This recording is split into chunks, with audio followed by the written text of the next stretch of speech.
السلام علیکم ورحمۃ اللہ وبرکاتہ۔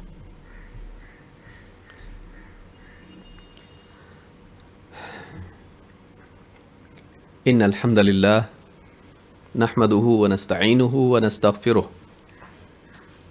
ونعوذ باللہ من شرور انفسنا ومن سیئات اعمالنا من يهده الله فلا مضل له ومن يضلل فلا هادي له واشهد ان لا اله الا الله وحده لا شريك له واشهد ان محمدا عبده ورسوله اما بعد فان خير الحديث كتاب الله وخير الهدي هدي محمد صلی اللہ علیہ وعلى آلہ وسلم وشر الامور محدثاتها وكل محدثة بدعة وكل بدعة ضلالة وكل ضلالة في النار۔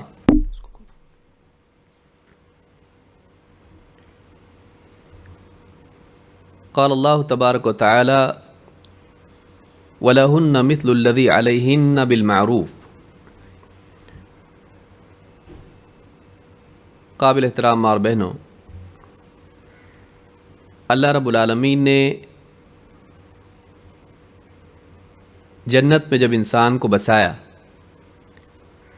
تو اس کے ساتھ اس کا ایک جوڑا بھی رکھا تاکہ دونوں جنت میں خوشحال زندگی گزاریں۔ پھر جب زمین پر ان کو بھیجا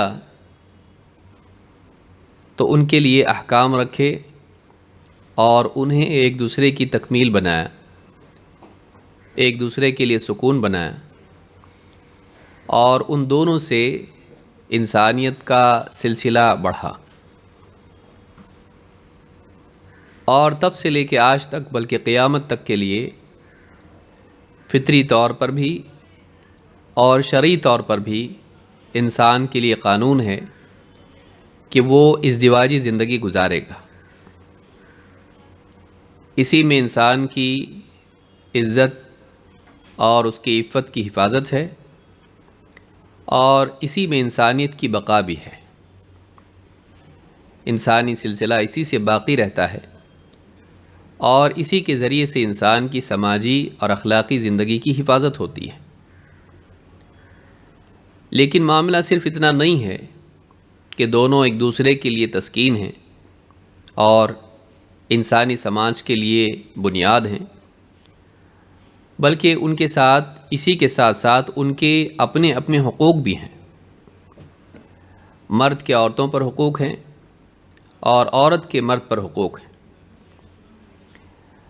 اور اسلام نے ان حقوق کو تفصیل کے ساتھ بیان کیا ہے۔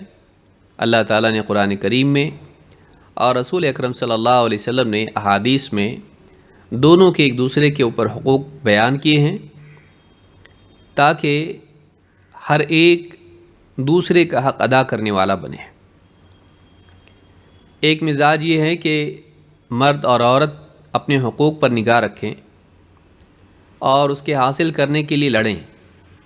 بلا شبہ ان کا اپنا حق ہے کہ وہ حق مانگیں، لیکن سماج کی بھلائی اس میں ہوتی ہے اور ایک گھر کی بھلائی اس میں ہوتی ہے کہ مرد اپنے حقوق سے زیادہ اپنی ذمہ داریوں پر نگاہ رکھے، اور اسی طرح سے عورت بھی اپنے حقوق کے مطالبات سے بڑھ کر اپنی ذمہ داریوں کو ادا کرنے کا احساس اپنے اندر رکھے۔ اسی سے نہ صرف گھر بہتر بنتا ہے بلکہ سماج میں بھی بھلائی اور بہتری آتی ہے۔ کامیاب انسان، اچھا انسان وہ ہے جو حقوق سے زیادہ ذمہ داریوں پر نگاہ رکھے۔ حقوق کا مانگنا جائز ہے، لیکن بعض اوقات بلکہ اکثر اوقات اس کی قیمت دینی پڑتی ہے، اور وہ یہ کہ حقوق کے مطالبے پر تعلقات بگڑ جاتے ہیں۔ اب انسان کو چننا ہوتا ہے کہ اس کے لیے تعلق کتنا قیمتی ہے اور حق کتنا ضروری ہے۔ اکثر حق کے مطالبے میں سختی اور ترشی پیدا ہو جاتی ہے، اور اس کے نتیجے میں تعلقات کا بگاڑ دائمی بگاڑ بن جاتا ہے، ہمیشہ کے لیے تعلقات خراب ہو جاتے ہیں۔ نہ بھی ہوں تو ایک خلش باقی رہتی ہے، اور وہ زندگی بھر اس کا اثر باقی رہتا ہے۔ لہٰذا کامیاب زندگی یہ ہے کہ ہم اپنے حقوق اگر واقعی اس میں کوتاہی فریق ثانی کی طرف سے، بیوی کی طرف سے یا شوہر کی طرف سے ہے، تو یاد دہانی کے طور پر اپنے حقوق کا مطالبہ کر سکتے ہیں، اس میں کوئی برائی نہیں ہے، نہ اللہ نے اس سے منع کیا ہے۔ لیکن صحابی کا جو واقعہ ہم نے پچھلے درس میں پڑھا اور آگے بھی اس کو ہم دیکھیں گے، اس میں جو باتیں آئی ہیں کیونکہ بہت اہم باتیں ہیں، اس میں ہم کو دکھائی دیتا ہے کہ صحابی اللہ کے نبی صلی اللہ علیہ وسلم کے پاس آئے اور انہوں نے اپنے حقوق سے زیادہ انہوں نے کہا کہ ہماری بیویوں کا ہم پر کیا حق ہے۔ تو اس سے یہ بات معلوم ہوتی ہے کہ زیادہ بہتر یہ ہے کہ ایک انسان یہ جاننے کی کوشش کرے کہ مجھ پر دوسروں کا حق کیا ہے، بجائے اس کے کہ میرا دوسروں پر حق کیا ہے۔ دونوں چیزیں صحیح ہیں، غلط نہیں ہیں، لیکن قیامت کے دن ہوگا کیا اگر ایک آدمی اپنا حق نہ لے دنیا میں، چاہے عورت ہو یا مرد ہو، اس کو اس کا حق نہ ملے تو اس سے وہ جہنم میں نہیں جائے گا، بس دنیا میں محرومی ہے۔ لیکن اگر دوسروں کا اس پر حق ہے اور وہ حق اس نے ادا نہیں کیا تو قیامت کے دن اللہ کے ہاں ایسا آدمی مجرم قرار پائے گا، اس کی نیکیوں میں سے لے کر دوسرے کو دیا جائے گا۔ تو ہمارا حق اگر دنیا میں کھو بھی جاتا ہے، ہم اس سے محروم ہو بھی جاتے ہیں، تبھی بھی اس سے جہنم نہیں واجب ہوتی ہے۔ لیکن دوسروں کا حق ہم نے ادا نہیں کیا اور آخرت میں ان کو دینے کے لیے ہمارے پاس نیکیاں نہ ہوں تو ایسی صورت میں ہم وہاں پر ناکام ہو جائیں گے۔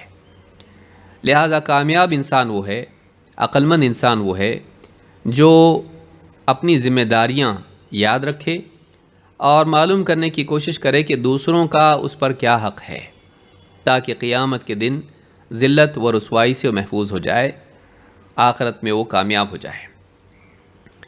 اسی لیے آپ دیکھیں گے معاویہ القشیری رضی اللہ تعالیٰ کہتے ہیں، قلت یا رسول اللہ ما حق زوجۃ احدنا علیہ، اے اللہ کے رسول کہتے ہیں میں نے کہا اے اللہ کے رسول ہماری بیویوں کا ہم پر کیا حق ہے؟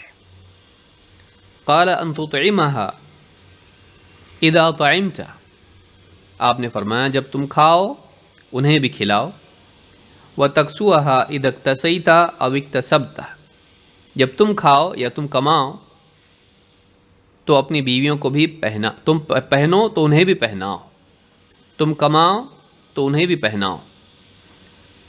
ولا تضرب الوجه، اور اس کے منہ پر مارنا مت، ولا تقبح، اور اس کی تقبیح مت کر، ولا تہجر الا فی البیت، اور اپنی بیوی سے قطع تعلق مت کر، بات بند مت کر، رشتہ مت توڑ، مگر بس گھر ہی میں، باہر نہیں۔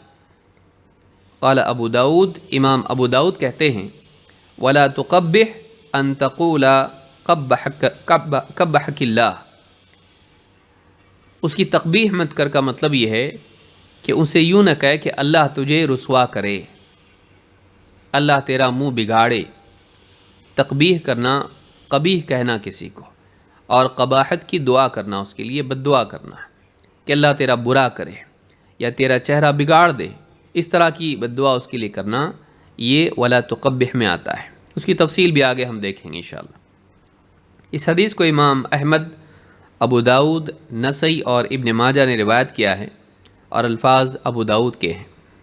سنن نبی داود میں حدیث نمبر 2142 پر یہ روایت موجود ہے اور شیخ الالبانی کہتے ہیں کہ یہ حدیث حسن صحیح ہے، تو یہ قابل اعتماد احادیث میں سے ہے جس سے دلیل لی جا سکتی ہے۔ اس حدیث میں کئی باتیں تھیں جو پچھلے درس میں بھی ہم نے دیکھا۔ ایک بنیادی نقطہ اس میں یہ کہ کیا عورتوں کا بھی مردوں پر حق ہے، تو ہم نے کئی دلائل اس کے دیکھے، آیت بھی دیکھی اور احادیث بھی دیکھیں، جس سے معلوم ہوتا ہے ان لزوجک علیک حقا، اللہ کے نبی صلی اللہ علیہ وسلم نے فرمایا تمہاری بیوی کا بھی تم پر حق ہے، تمہاری بیویوں کا تم پر حق ہوتا ہے۔ تو اس سے بات معلوم ہوتی ہے کہ اگرچہ اسلام میں مردوں کو عورتوں پر فوقیت ہے، گھر کا حاکم ہونے کے اعتبار سے، ذمہ دار اور نگراں ہونے کے اعتبار سے ان کو گھر کا بڑا بنایا گیا ہے، لیکن اس کے باوجود یہ بات اپنی جگہ درست ہے کہ ان پر عورتوں کا حق ہے، اس کی ادائیگی کے بغیر وہ اللہ تعالیٰ کے نزدیک کامیاب نہیں ہو سکتے ہیں۔ حدیث میں جو پہلی بات بیان کی گئی کہ کیا حق ہے، کہا ان تطعمها اذا طعمت وتکسوها اذا اکتسیت او اکتسبت۔ پہلا حق جو بنیادی حقوق میں سے ہے، غذا اور لباس، جسم کی بقا اور سماج میں عزت، یہ دونوں چیزیں عورت کا حق ہے۔ اس کے لیے اس کی زندگی کی بقا غذا میں ہے اور سماج میں اس کا مقام اور عزت لباس میں ہے۔ بغیر لباس کے انسان دنیا میں ذلت اٹھاتا ہے۔ شرعی اعتبار سے بھی لباس کی ضرورت ہے اور اسی طرح سے سماج میں عزت کے اعتبار سے بھی لباس انسان کا ٹھیک ٹھاک ہو، اور شریعت کے اعتبار سے اپنے آپ کو جیسے پردہ ہے یا لباس ہے، ڈھنگ کا لباس ہے، یہ بھی ضروری ہے۔ اس کے بغیر نہ عبادت صحیح ہوتی ہے اور نہ انسان سماج میں باہر جا سکتا ہے۔ تو لباس کا بھی حق عورت کا مرد پر ہے اور غذا کا بھی ہے۔ ان تطعمها اذا طعمت وتکسوها اذا اکتسیت او اکتسبت۔ اللہ کے نبی صلی اللہ علیہ وسلم اس تعلق سے فرماتے ہیں کفا بالمرء اثما ان یضیع من یقوت۔ آدمی کے گناہ کے لیے اتنا ہی گناہ کافی ہے، یعنی انسان کے گناہ گار بننے کے لیے، اللہ کے ہاں گناہ گار قرار پانے کے لیے اتنا ہی کافی ہے ان یضیع من یقوت، کہ جن کی کھلانے پلانے کی غذا کی ذمہ داری اس پر ہے وہ اسے ضائع کر دے۔ یعنی اللہ تعالیٰ نے اس کو کفیل بنایا ہے، ذمہ داری اس پر ڈالی ہے کہ وہ بیوی بچوں کو کھلائے گا پلائے گا، ان کی غذا کا انتظام کرے گا۔ قوت کہتے ہیں کھانے پینے کو، اس غذا کو جس پر انسان کی زندگی کا مدار ہے۔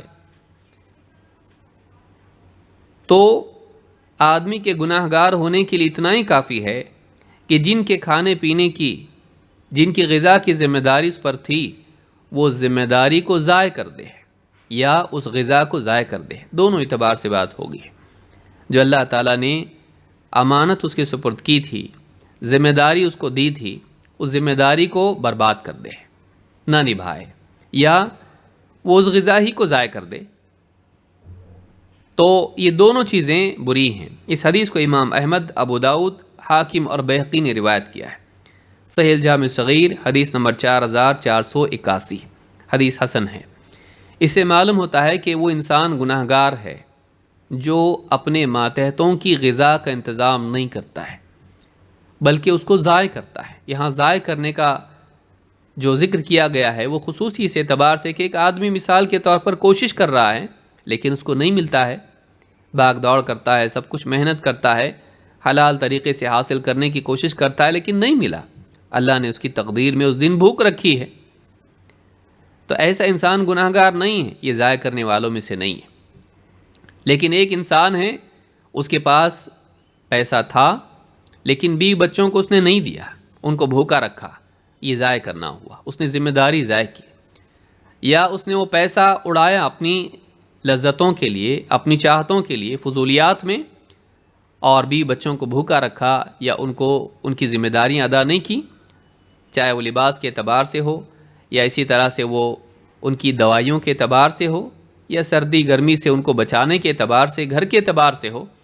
اگر اس نے وہ پیسہ برباد کیا اپنی خواہشات میں، اپنی عیش و عشرت میں، عیاشی میں، اور ان کو نہیں دیا، تو ایسا انسان اللہ تعالیٰ کے نزدیک گناہ گار ہیں۔ اس کے برا ہونے کے لیے اتنی دلیل کافی ہے۔ کیوں؟ اس لیے کہ جو انسان اپنے ماتحتوں کا حق ادا نہ کرے، ان کا حق کیا ادا کرے گا جو اس کے ماتحت نہیں ہے؟ جس کی ذمہ داری ڈالی گئی ہے وہ ادا نہیں کرتا ہے تو ان لوگوں کے ساتھ کیا بھلا سلوک کر سکتا ہے جن کی ذمہ داری ہے ہی نہیں سرے سے اس پر؟ تو اس حدیث سے بات معلوم ہوتی ہے کہ انسان گناہ گار ہوتا ہے اگر اپنے ماتحتوں یعنی بیوی بچوں خاص طور سے ان کا حق ادا نہیں کرتا ہے۔ کفا بالمرء اثما ان یضیع من یقوت۔ آدمی کے گناہ گار ہونے کے لیے اتنا ہی کافی ہے کہ وہ اپنے ماتحتوں کے رزق کو ضائع کر دے۔ یا اس ذمہ داری کو ضائع کر دے۔ تو بہت سے لوگ آپ دیکھیں گے پیسہ ان کے پاس ہوتا ہے لیکن بیوی بچوں کے حقوق ادا نہیں کرتے ہیں، باہر عیاشیاں کریں گے، مہنگے مہنگے کپڑے، جوتے اور دنیا بھر کی چیزیں خریدیں گے اپنے لیے، لیکن بیوی بچوں کو بھوکا رکھیں گے اور تنگحال رکھیں گے، لباس کے اعتبار سے، دوائی کے اعتبار سے، کھانے کے اعتبار سے اور ایجوکیشن یا ذمہ داریوں کے اعتبار سے ان کا حق ادا نہیں کریں گے۔ ایسے لوگ گناہ گار ہیں، ایسے لوگ گناہ گار ہیں۔ مومن ایسا نہیں ہوتا ہے۔ اس کے برعکس اللہ کے نبی صلی اللہ علیہ وسلم نے ترغیب یہ دی ہے کہ نہ صرف انسان اپنی زندگی میں بلکہ اپنی موت کے بعد بھی اپنے بیوی بچوں کا خیال رکھے، یعنی اس کے بعد کے لیے بھی انتظام کر جائے، نہ صرف زندگی میں انتظام کرے بلکہ مرنے کے بعد کے لیے بھی انتظام کرے۔ اچھا انسان وہ ہے۔ اللہ کے نبی صلی اللہ علیہ وسلم نے بیوی بچوں کو کھلانے کے اعتبار سے اور ان کی ذمہ داری نبھانے کے اعتبار سے کیا کہا؟ آپ نے فرمایا دینار انفقتہ فی سبیل اللہ، وہ دینار جو تو اللہ کی راہ میں خرچ کرے، نیک کاموں میں، چاہے وہ دین کی دعوت میں ہو، دین کی اشاعت میں، یا مساجد کی تعمیر میں، مدارس کے انتظامات میں، یا کسی اعتبار سے لوگوں کی مدد میں، دینار انفقتہ فی سبیل اللہ و دینار انفقتہ فی رقبۃ، یا وہ دینار جو تو کسی غلام کو یا کسی پریشانی میں، قرض وغیرہ میں پھنسے ہوئے انسان کو آزاد کرنے کے لیے خرچ کرے، و دینار تصدقت بہ علی مسکین، اور وہ دینار جو تو کسی مسکین پر خرچ کرے، غریب آدمی ہے، کھانے پینے لباس کسی ضرورت کے لیے اس کے پاس نہیں ہے، اس کو صدقے میں تو دے رہا ہے، وہ دینار انفقتہ علی اہلک، اور ایک دینار وہ ہے جو تو اپنے بیوی بچوں پر، اپنے اہل پر، بیوی اور بچے اور جو ماتحت اس کے ہیں ان پر تو خرچ کرے، اللہ کی راہ میں، غلام کو آزاد کرنے میں، مسکین کی مدد میں اور بیوی بچوں کی ضروریات میں۔ ان میں کیا افضل ہے؟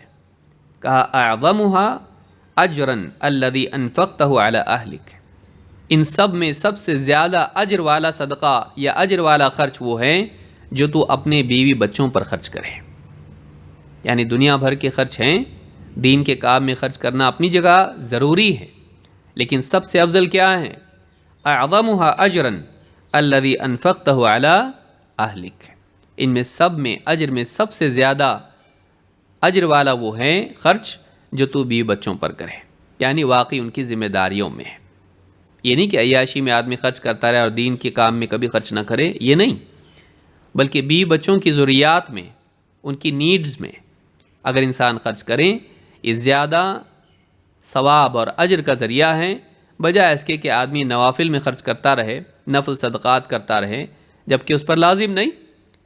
تو لازم کے مقابلے میں، غیر لازم میں، فرض کے مقابلے میں نفل میں خرچ کرنا کیسے ثواب زیادہ ہو سکتا ہے؟ نہیں، جو اللہ نے اس پر فریضہ عائد کیا ہے اس کا ثواب ہمیشہ زیادہ ہوگا۔ عموماً ذہنوں میں بات نہیں ہوتی ہے۔ اس حدیث کو امام مسلم نے روایت کیا، کتاب الزکاہ، حدیث نمبر 995۔ اس حدیث سے بات معلوم ہوتی ہے کہ بیوی بچوں پر خرچ کرنا بھی ثواب سے خالی نہیں ہے، اس پر بھی ثواب ملتا ہے، بشرطے کہ انسان کی نیت یہ ہو کہ وہ اپنے گھر والوں کا حق ادا کرے جو کہ اللہ تعالیٰ نے اس پر عائد کیا ہے۔ تو اس کے شعور میں یہ بات ہو کہ میں کیوں کر رہا ہوں، شوقیہ طور پر نہیں، بلکہ اللہ نے مجھ پر ان کا حق رکھا ہے اس لیے میں ان پر خرچ کرتا ہوں۔ تو جو خرچ وہ کرے گا وہ بھی ثواب اور نیکی بنے گا۔ آپ غور کریں، دنیا میں کون آدمی نہیں کرتا ہے؟ یہ مسلمان، کافر سبھی کرتے ہیں، ایک ذمہ داری ہے جو سبھی نبھاتے ہیں، لیکن ایک مومن ثواب کی نیت سے جب یہ کرتا ہے تو اس پر اس کو اجر بھی ملتا ہے۔ جب وہ اللہ کے لیے کرتا ہے، اس کو دین کے طور پر کرتا ہے، اپنی ذمہ داری مان کے کرتا ہے، تو اللہ تعالیٰ اس پر، جو کہ سبھی کرتے ہیں، اس پر اس کو ثواب دیتا ہے۔ ایک رواج ہے، دنیا میں ہر آدمی کرتا ہے، مسلمان بھی، غیر مسلم بھی، اور نیک بھی اور فاجر بھی، سبھی کرتے ہیں۔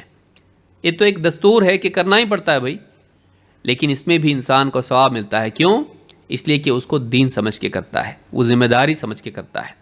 لہٰذا اس میں احتساب بھی ضروری ہے، یعنی ثواب کی نیت یہ ضروری ہے تاکہ انسان کو ثواب ملے، ورنہ بس رواج کے طور پر آدمی کرے، یہ وہ چیز نہیں ہے جس پر انسان کو واقعی ثواب ملے۔ اللہ کے نبی صلی اللہ علیہ وسلم کیا فرماتے ہیں، اسی لیے آگے کی حدیث میں بات آ رہی ہے۔ آپ فرماتے ہیں اِنَّكَ أَن تَذَرَ وَرَثَتَكَ أَغْنِيَاءَ، تو اپنے وارثوں کو چھوڑے۔ وارث کون؟ بیوی، بچے اور جو بھی اس کے ماتحت آتے ہیں، جو اس کی جائیداد میں حصے دار ہوتے ہیں۔ اِنَّكَ أَن تَذَرَ وَرَثَتَكَ أَغْنِيَاءَ، تو اپنے وارثوں کو غنی چھوڑے، مالدار چھوڑے۔ مالداری یہاں پر دل کی نہیں، واقعی مٹیریل سینس میں، یعنی ان کو پیسے والا مالدار چھوڑے۔ اِنَّكَ أَن تَذَرَ وَرَثَتَكَ أَغْنِيَاءَ خَيْرٌ مِّنْ أَن تَذَرَهُمْ عَالَةً يَتَكَفَّفُونَ النَّاسَ، اس سے بہتر ہے کہ تو نے محتاج چھوڑے، لوگوں سے مانگتے پھریں۔ تو اپنے گھر والوں کو مرنے کے بعد، تیری موت ہو گئی تو اپنے مرنے کے بعد اپنے گھر والوں کو اس اعتبار سے چھوڑیں کہ ان کے پاس اپنی ضرورت پوری کرنے کے لیے ہو، غنی ہو، محتاج نہ ہو۔ غنی کا مطلب بہت مالدار نہیں، غنی کا مطلب یہ کہ وہ کسی کے محتاج نہ ہو۔ تو اپنے گھر والوں کو، وارثوں کو اگر غنی چھوڑتا ہے، لوگوں سے مستغنی ان کو کر دیتا ہے، یہ بہتر ہے اس سے کہ تو نے محتاج چھوڑیں کہ لوگوں کی کفالت کے محتاج ہو جائیں، لوگوں کی مدد کے محتاج ہو جائیں۔ یتکففون الناس، لوگوں سے اپنی ضروریات کا مطالبہ کرتے رہیں۔ وَلَسْتَ تُنْفِقُ نَفَقَةً تَبْتَغِي بِهَا وَجْهَ اللَّهِ إِلَّا أُجِرْتَ بِهَا، اور اللہ کی رضا کی خاطر، اللہ کے دیدار کے لیے، اللہ کی طرف سے اجر و ثواب کی نیت کے ساتھ، وَلَسْتَ تُنْفِقُ نَفَقَةً، جو بھی خرچ تو کرتا ہے اپنے گھر والوں پر جس میں اللہ کی رضا مطلوب ہوتی ہے، إِلَّا أُجِرْتَ بِهَا، تجھے اس پر ضرور اجر ملتا ہے۔ حتی اللقمہ تجعلها فی امرأتک، حتیٰ کہ وہ لقمہ بھی جو اپنی بیوی کے منہ میں ڈالتا ہے، یعنی ایک لقمہ بھی اگر بیوی کو کھلاتا ہے اس پر بھی اس کو اجر ملتا ہے، چاہے کھلانا واقعی ہاتھ سے کھلانا ہو یا اس کے لیے انتظام کرنا ہو۔ یعنی ایک ہے کہ شفقت سے، محبت سے ایک آدمی اپنے ہاتھ سے بیوی کو کھلا رہا ہے، یہ اور بھی محبت کا احساس اس میں ہے، یہ تو ہے ہی ہے، سلوک بھی ہے اور عطا بھی ہے، سلوک بھی ہے اور عطا بھی ہے۔ لیکن اگر کوئی انتظام کر دیا ہے، کسی اور ملک میں رہتا ہے، سفر میں جاتا آتا ہے یا کام پہ جاتا ہے، گھر پہ بیوی کھا رہی ہے، یہ ایسے ہی جیسے اس نے خود نے کھلایا کیونکہ اس نے انتظام کیا۔ تو اگر اللہ کی خاطر یہ عمل ہے، بیوی کو ایک لقمہ کھلانا کیوں نہ ہو، یعنی یہاں پر یہ نہیں بتایا جا رہا ہے کہ ایک آدمی بہت مالدار ہو کہ ڈھیر ساری چیزوں کا انتظام اس نے کر رکھا ہے، نہیں، ایک آدمی اپنی بیوی کو ایک لقمہ بھی کھلا دے۔ ایک غریب آدمی ہے، دن بھر محنت کرنے کے بعد میں بس ایک روٹی کا ٹکڑا اس کو مل گیا، اگر وہی اپنی بیوی کو کھلایا اس لیے کہ بس میرے پاس یہی ہے اور اللہ تعالیٰ نے آج میرے لیے اتنا ہی رزق رکھا ہے، اس بیوی کی ذمہ داری سمجھتے ہوئے ایک لقمہ اس کو کھلا دے، ایسا بھی انسان ثواب کا حقدار ہوگا۔ کیوں؟ اس لیے کہ وہ اللہ تعالیٰ کی طرف سے عائد کردہ ذمہ داری کو پہچانتا ہے، وہ مانتا ہے کہ نہیں، یہ میرا کام ہے، مجھ کو کرنا ہے۔ تو یہ انسان کی غیرت بھی ہے اور اللہ کی شریعت بھی ہے۔ واقعی ایک آدمی اس بات کا ضرور احساس رکھتا ہے کہ اس کے ماتحت محروم نہ رہیں اور ان کی ذمہ داریاں وہ ضائع نہ کرے جب کہ اس کے پاس پیسہ ہو، اور وہ بھی برا ہے جو کوشش کرتا ہی نہیں اور پھر یہ کہتا کہ میرے پاس نہیں ہے۔ جو آدمی کوشش نہ کرے جب کہ کوشش کی طاقت اس کے پاس ہے اور بیوی بچوں کے حقوق ضائع کریں، ایسا آدمی گناہ گار ہے، ایسا آدمی گناہ گار ہے۔ ہاں، وہ آدمی جو کوشش کرنے کے باوجود بھی نہ پائے یا کم پائے، وہ گناہ گار نہیں، کیونکہ کوشش کی وجہ سے وہ بری الذمہ ہے، یا وہ انسان جو کوشش کرنے کی طاقت نہیں رکھتا ہے۔ کوئی بیمار ہے، بستر پر پڑا ہے، یا اس کے جسم میں طاقت نہیں کہ وہ کر پائے، تو ایسا انسان اللہ تعالیٰ کے نزدیک مجرم نہیں ہے۔ تو اس حدیث سے بہت اہم بات معلوم ہوئی، وہ یہ کہ ہر انسان کو اس بات کی کوشش کرنا چاہیے کہ اپنے مرنے کے بعد کے بارے میں بھی وہ سوچے، جیسے اپنی آخرت کے بارے میں سوچتا ہے۔ دیکھیے اسلام کی خوبی یہ ہے کہ اسلام ہم کو یہ نہیں بتاتا ہے سب کچھ چھوڑ چھاڑ کے پہاڑ پہ چلے جاؤ، اور بیوی شیطان، بچے شیطان، یہ لوگ تم کو دین سے دور کر دیتے ہیں، چھوڑ دو ان کو۔ اسلام یہ نہیں سکھاتا ہے، یا ان کو ٹارچر کرو سدھریں گے، نہیں، اسلام یہ نہیں سکھاتا ہے۔ اسلام یہ سکھاتا ہے کہ انسان اتنا ہمدرد ہو کہ اپنے اور اپنے بیوی بچوں کی آخرت کا تو سوچے ہی، دنیا کا بھی سوچے، اپنے بیوی بچوں کی آخرت کا بھی سوچے، صرف آخرت کا نہیں کہ بس دین دین دین اور دنیا کا کچھ بھی نہیں، بھوکے مرو، نہیں، بلکہ دین کے ساتھ آخرت کے ساتھ اس کی ذمہ داری یہ بھی ہے کہ وہ بیوی بچوں کی دنیا کے بارے میں سوچے، اور صرف اپنی زندگی کی حد تک نہیں، اپنے مرنے کے بعد بھی، کہ میرے مرنے کے بعد وہ محتاج نہ رہیں۔ جیسے آج میری موجودگی میں اگر وہ لوگوں سے مانگتے پھریں یہ اچھا نہیں، میرے بعد بھی، میرے مرنے کے بعد بھی میرے اہل و عیال، میرے گھر والے، میرے ماتحت جتنے بھی ہیں، پھر اس میں ماں باپ بھی آتے ہیں اور اس میں وہ بھی اقربا آتے ہیں جو اس کی کفالت میں ہیں، میرے مرنے کے بعد بھی یہ لوگ کسی کے محتاج نہ ہوں، ایسا انتظام آدمی کر کے جائے۔ تو کتنا پیارا دین ہے جس میں کتنا خیال رکھنے کی ترغیب ہے اپنے ماتحتوں کی۔ اس دین کے بارے میں اگر عورت یہ سوچے کہ اسلام میں عورت کے بارے میں کچھ بھی نہیں ہے، بدقسمت عورت ہے، اتنا سکھایا جا رہا ہے کہ دیکھ، ایک آدمی کو چاہیے کہ وہ اپنے مرنے کے بعد بھی اپنے گھر والوں کا سوچے، اس میں بیوی کا لحاظ، بچوں کا لحاظ، ماں باپ کا لحاظ، اور وہ سب لوگ جو اس کے ماتحت ہیں ان سب کا لحاظ ہے۔ ایسے دین کے بارے میں ایک عورت اگر یہ سوچے ہمارے لیے کیا ہے اسلام میں، تو ایسی عورت بدقسمت ہے۔ ایسا پیارا دین، آپ بتائیے کون سے دین میں ایسا ہے؟ باقی تمام دینوں میں اگر آپ دیکھیں عورت کو مصیبت قرار دیا گیا ہے، لیکن ہمارے دین میں عورت کے لیے یہ بتایا گیا کہ اپنی بیوی کو اپنے ہاتھ سے اگر شوہر کھلاتا ہے تو اس کو ثواب ملتا ہے، اس کو نیکی کا کام بتایا گیا ہے۔ اس کو ٹائم ویسٹ کرنے کو نہیں بتایا گیا کہ یہ ٹائم ویسٹ کرنا ہے، بیوی کے پیچھے اپنا ٹائم ویسٹ کر رہا ہے، نہیں، یہ بھی ثواب ہے۔ اس کے پاس خود اپنا ہاتھ ہے، اپنے ہاتھ سے کھا سکتی ہے، لیکن شوہر شفقت کا سلوک بیوی کے ساتھ کرتے ہوئے اسے اپنے ہاتھ سے کھلاتا ہے، یہ بھی ثواب کی چیز ہے۔ نہ صرف ان کی عطا کا اسلام میں انتظام ہے، بلکہ ان کے ساتھ میں سلوک کی بھی ترغیب اس حدیث سے ملتی ہے۔ تو یہ حدیث بتاتی ہے وَلَسْتَ تُنْفِقُ نَفَقَةً تَبْتَغِي بِهَا وَجْهَ اللَّهِ إِلَّا أُجِرْتَ بِهَا۔ جب آدمی بیوی بچوں پر خرچ کر رہا ہے تو بس اس کو انجوائمنٹ کے طور پر نہ سمجھے، بلکہ یہ سمجھے، یا اس کو بوجھ سمجھے نہیں، کیا مصیبت آ گئی گلے میں، بول کے پھنس گیا، قبول کیا میں نے، الحمدللہ بولا تھا لیکن اب استغفر اللہ بولتا ہوں۔ بعض اوقات ہوتا ہے ایسا کہ نکاح کرتے وقت میں احساس نہیں ہوتا ہے کہ کس چیز پہ سائن کر رہا ہے، لیکن سائن کرنے کے بعد پھر اس کو پتہ چلتا ہے کہ مجھ کو نہیں معلوم تھا یہ سب ہوتا ہے، اتنی ذمہ داریاں مجھ پر آ جائیں گی۔ اور اسی طرح سے عورت بھی، اس کو بھی نہیں معلوم تھا یہ سارے جو ہے دنیا بھر کے کام میرے گلے میں آ جائیں گے، ذمہ داریاں آ جائیں گی۔ تو نکاح ذمہ داری ہے، وہ صرف لذت پسندی نہیں ہے، وہ صرف اپنی خواہش کی تکمیل نہیں ہے، بلکہ نکاح ذمہ داری ہے۔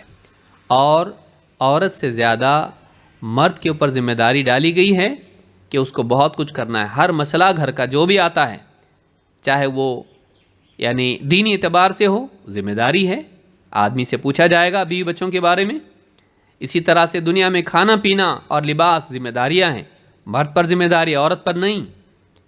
اسی طرح سے بیوی بچوں کی حفاظت ہے بیماریوں سے، مرد کی ذمہ داری ان کا علاج۔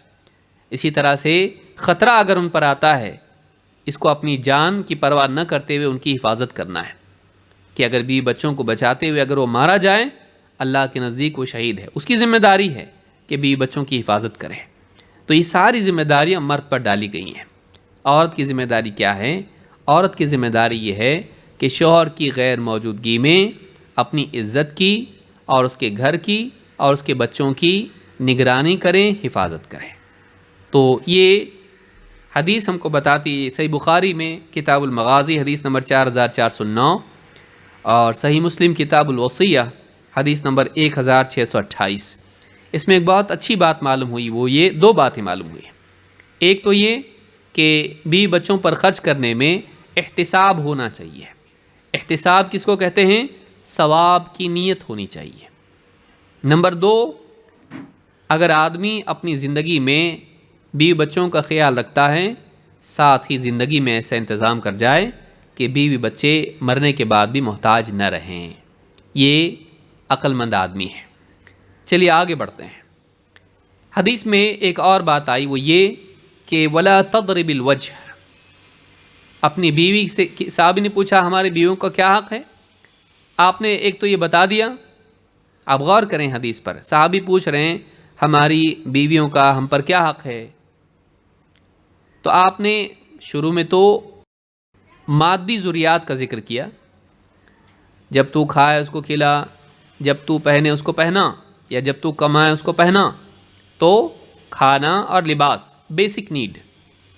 اب اس کے بعد اس کے سیلف رسپیکٹ کے بارے میں بھی بتایا جا رہا ہے۔ اس کے منہ پہ مت مار، اس کے منہ پہ، یعنی چہرہ جو ہے انسان کا، یہ اس کی عزت ہوتا ہے۔ کسی انسان کو ہاتھ پاؤں پہ کتنا بھی مار دیا، اس کو اتنا انسلٹ نہیں ہوتا جتنا ایک تھپڑ ہلکا سا بھی اس کے منہ پہ مار دیا جائے۔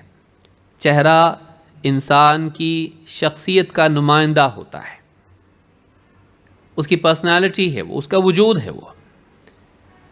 اسی لیے آپ دیکھیں گے کہ جو انسان لوگوں سے مانگتا پھرتا ہے، قیامت کے دن اگر وہ مجبور نہیں ہے، قیامت کے دن اس کے چہرے پر گوشت نہیں ہوگا۔ کیوں؟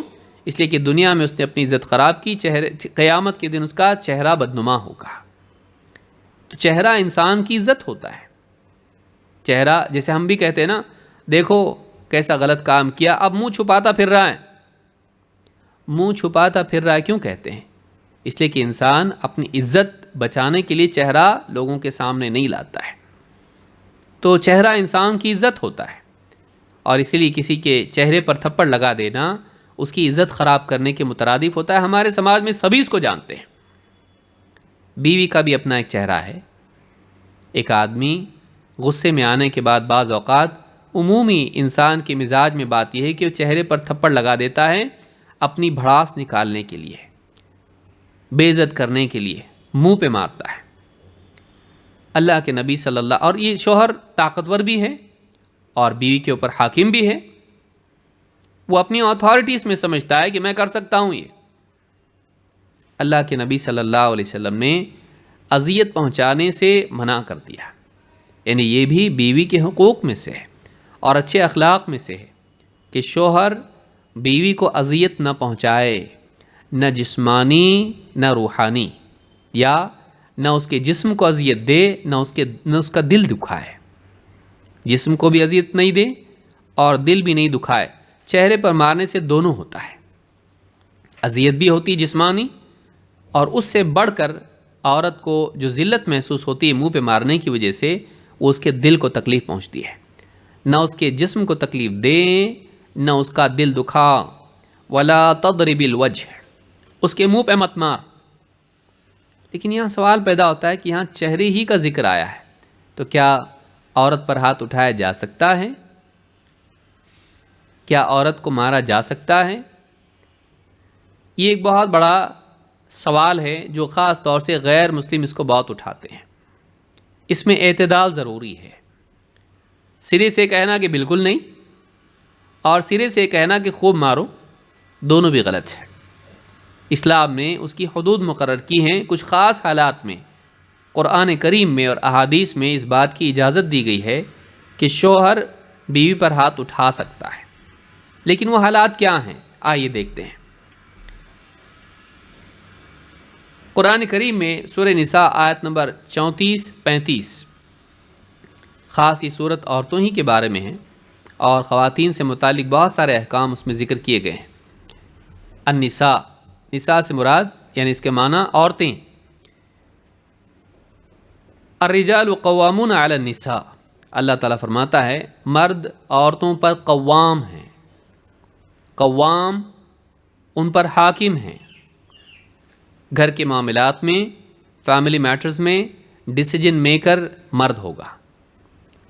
الرجال قوامون علی النساء، پھر قوام ہیں گھر کے سارے امور پر، وہ نگرانی کرے گا اور ضروریات پوری کرے گا، مسائل حل کرے گا، گھر والوں کی حفاظت کرے گا اور ان کی تربیت کرے گا. ان میں بگاڑ آئیں اس بگاڑ کو دور کرنے کی کوشش کرے گا. تو گھر کا ذمہ دار، نگراں، خاص کر کے عورت پر، کیونکہ عورت بچوں پر بھی ہوگی لیکن بنیادی طور پر مرد عورت اصل ہیں، دونوں کی نکاح کا نتیجہ اولاد ہے. تو الرجال قوامون علی النساء، جنس کے اعتبار سے، جینڈر کے اعتبار سے اللہ تعالیٰ نے مرد کو قوت دی اور باہر کی ذمہ داریاں ضروریات پوری کرنے کی اس پر ڈالی. تو اللہ نے فرمایا الرجال قوامون علی النساء، مرد عورتوں پر قوام ہیں، حاکم ہیں، نگراں ہیں، محافظ ہیں. بما فضل اللہ بعضهم علی بعض، یہ فضیلت کیوں ملی ان کو؟ سوال یہ پیدا ہوتا ہے کہ بھئی مرد کو کیوں ذمہ دار بنایا، عورت کو کیوں نہیں؟ تو پہلا جواب اس کا یہ ہے اللہ تعالیٰ نے ایسا کیا، معاملہ ختم. یعنی دنیا میں جو بھی اللہ رب العالمین نے فیصلہ کیا اس پر راضی ہونا انسان کا کام ہے. پرندوں کو پر کیوں دیے، مچھلی کو گلپھڑے کیوں دیے، مچھلی کو پانی میں کیوں رکھا، پرندوں کو ہوا میں کیوں، اور انسان کو پر کیوں نہیں دیے؟ یہ ساری جتنی بھی چیزیں ہیں، دیکھیے یہ سوال اب کرنا فضول ہے، ایسا کیوں نہیں ہوا؟ انسان کو پر نہیں ہے تو اب اس کے لیے یہ مطالبہ کرنا کہ کاش کہ ہم کو پر ہوتے، یا کاش کہ ہم کو یہ چیز ملتی، کاش کہ اگر کوئی کہے کہ ہم عورتیں ہی نہیں ہوتی دنیا میں کتنا اچھا ہوتا، سب کے سب مرد ہوتے. بتائیے، سوچنے میں تو عورتوں کو اچھا لگتا ہے صرف عورت اپنے اعتبار سے سوچے، لیکن پھر کیا انسانیت کی بقا ہو سکتی تھی؟ سارے مرد ایک دور میں ہوتے اور مر جاتے سب کے سب. تو اللہ رب العالمین نے جوڑا بنایا، یہ اللہ کی حکمت ہے. مرد کو کچھ خاص اوصاف دیے، صفات دیں، عورت کو صفات دیں، ان سے پیدا ہونے والے بچوں کو کچھ خاص صفات دیں، ان کو کمزور پیدا کیا. اگر انسان یہ سوچے کاش کے بچپن نہیں ہوتا، ڈائریکٹ بڑے ہوتے، تو ماں کے پیٹ میں کیا ہوتا؟ تو ماں کے پیٹ میں اتنا چھوٹا بچہ کیسے سماتا؟ تو انسان اگر یہ سوچنے شروع کر دے کاش کہ ایسا نہیں ہوتا اور ایسا ہوتا، اس میں حاصل کچھ ہے نہیں، چینج کچھ ہونے والا نہیں، اور وہ بیوقوفی بھی ہے. کیوں؟ اس لیے کہ اللہ تعالیٰ نے کائنات کو جیسا بنایا وہی زیادہ صحیح تھا. آدمی ساری مخلوقات پر غور کریں تو اس کو سمجھ میں آئے گا کہ جیسا اللہ نے بنایا ویسا ہی صحیح تھا.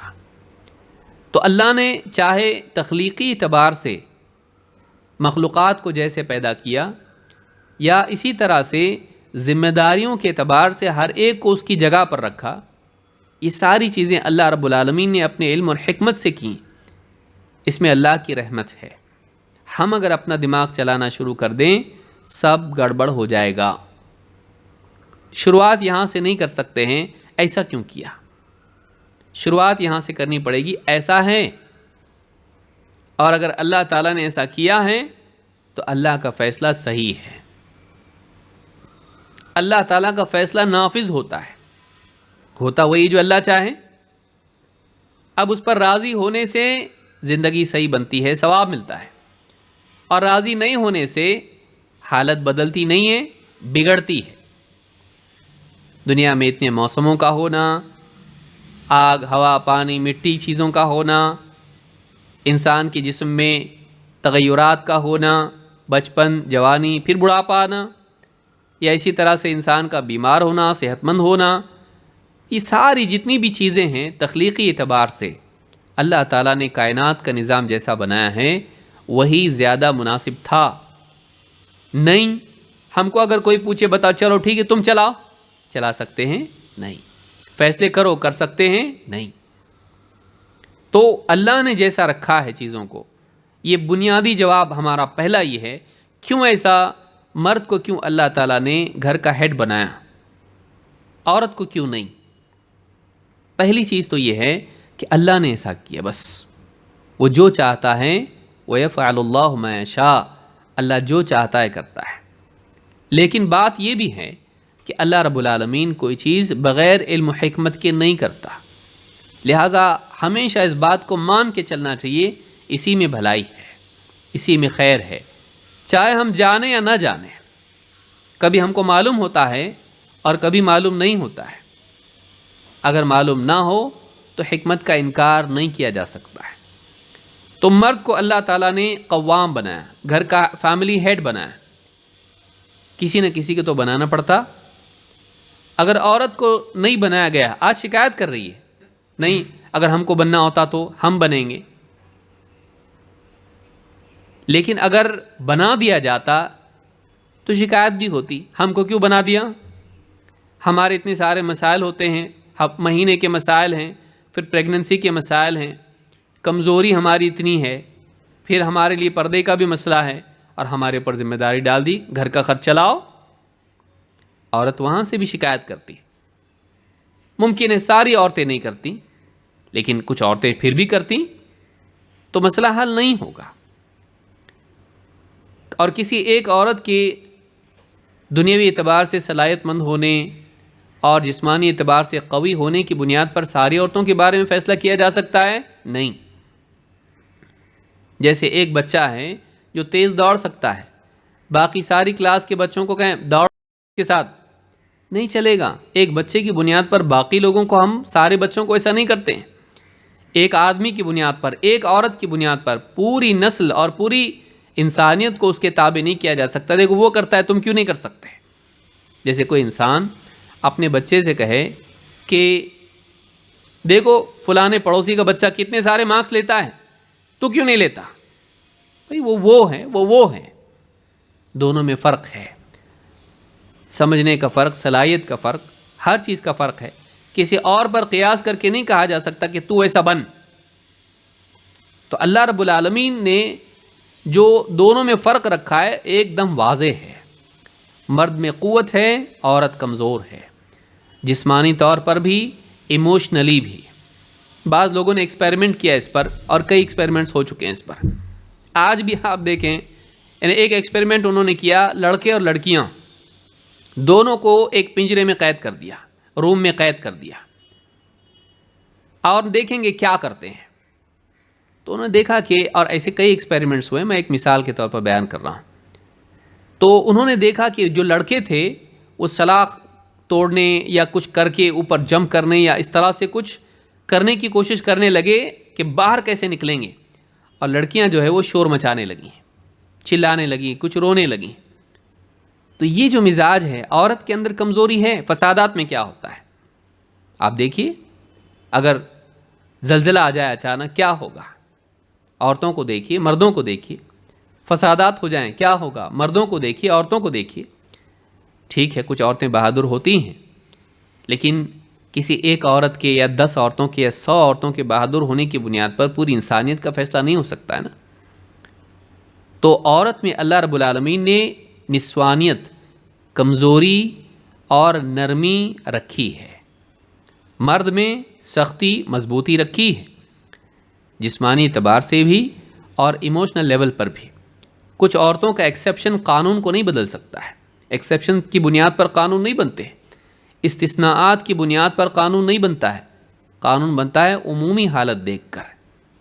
تو اللہ تعالیٰ نے یہ جو فرق رکھا ہے دونوں میں، اسی فرق کی بنیاد پر ذمہ داریاں ڈالی ہیں.